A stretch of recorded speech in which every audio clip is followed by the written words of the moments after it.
A 10-year-long passion project turned into a massive global hit, but underneath the huge turnout lies a debilitating, disgusting truth in why we were able to get a season 2 and 3 of the infamous Squid Games. The mixed reviews of season 2 say more than just it's not as good. They speak volumes about the creative pressure, the financial manipulation, and the slow death of artistic freedom under corporate control. And I would argue that Squid Game Season 2 is as good as it could possibly be, considering that Hwang Dong-hyuk, the creator, only had 6 months to write the entire script before production started.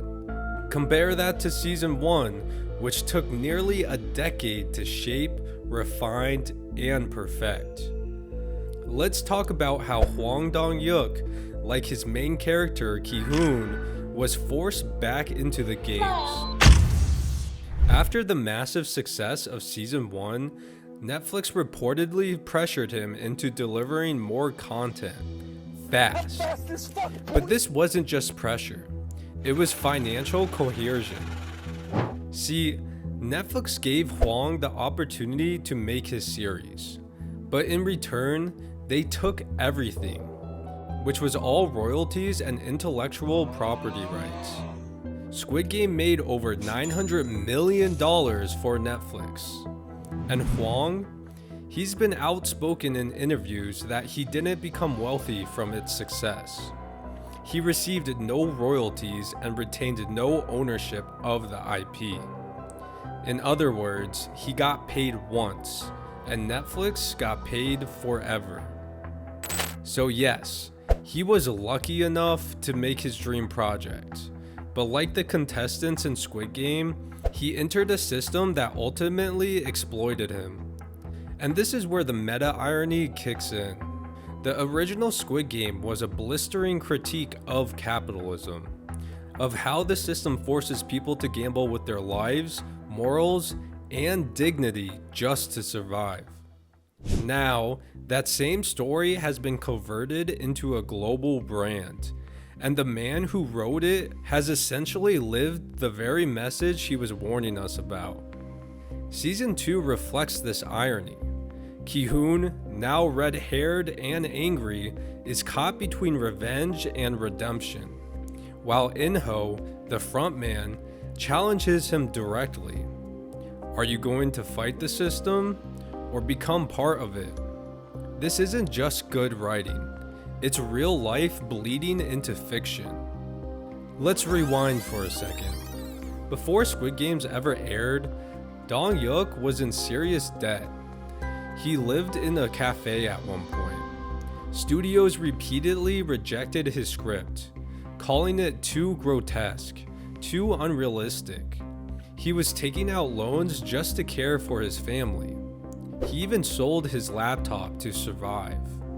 But he believed in the story. He knew it would be a hit. In 2018, Netflix finally picked it up, but under the condition that he turned it into a series instead of a movie. Desperate, Dong-hyuk said yes to everything. The production began, and the rest is history. Squid Game was released in September 2021 and exploded in popularity.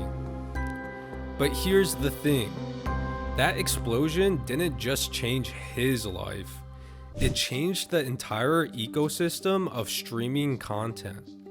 Squid Games wasn't just a show, it became a franchise, a TikTok trend, and eventually, a real-life competition.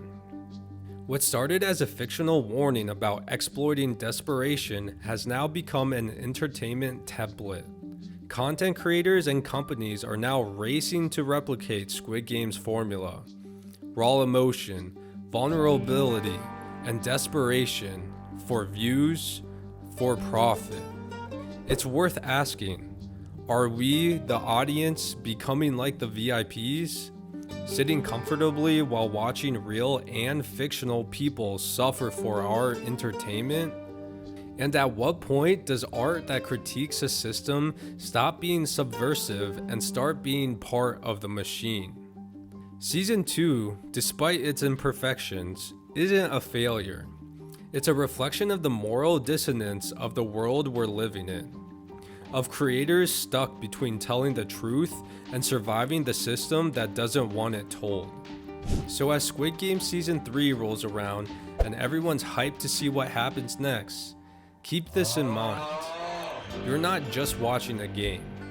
You're watching a man who gave up everything, ownership, royalties, time with his family, to bring you a story about how systems exploit the desperate. And now, that very system is squeezing more out of his creation. Ask yourself, are the stakes still real, or are they just repackaged violence for comfort viewing? Is Ki-hoon still a symbol of resistance, or a product being sold back to us? And are we watching to understand, or just to be entertained? Because if Squid Games becomes just another flashy franchise, then the story isn't just being told anymore, it's being consumed. So yeah, enjoy the new season.